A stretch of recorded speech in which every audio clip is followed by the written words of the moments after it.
Hello guys, welcome to 5th generation Hobby Shop and shout out kay Sir Alan. Sir Alan, sir, ito na pong unit nyo, 5.1 Type R. WE. High Kappa. Check natin yung manual safety. Yan, ambidextrous po yan. Okay, working. Check natin beaver tail safety. Okay, working. Hanggang di siya napipress, di papalo yung hammer. Yan. Kailangan pe-press mo siya. Yan. Automatic kasi yan. Pag ginawakan mo, mape-press mo yan. That's the time papalong hammer. Okay? Okay yung manual safety. And then, pwede mo siyang lagyan ng flashlight, suppressor, tracer units, silencer, pwede. Naka-semi-magwell na siya. Adjustable rear sight, fixed front sight with markings. Yan. 5.1 Type R.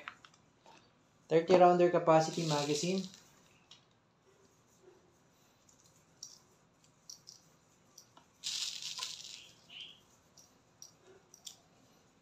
Lagyan natin ng gas.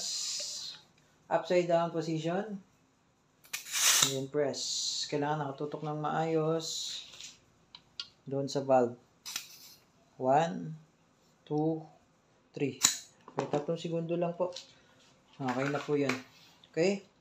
So, ito yung gas nyo, sir. Number 12. Standard power. Previous.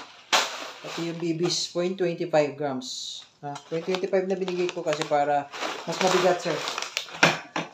Okay. So, ayan po yung manual. Okay, test fire po tayo, sir.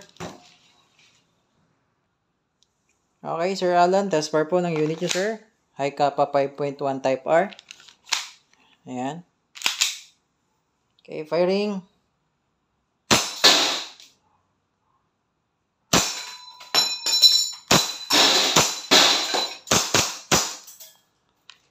Wow. Okay, so okay na. Walang bala.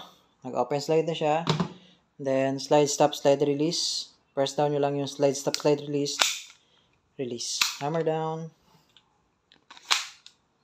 Okay, Sir Alan, okay na pong unit nyo, sir. If you have question po, message lang sa aming page, 5th generation Hobby Shop. Thank you po.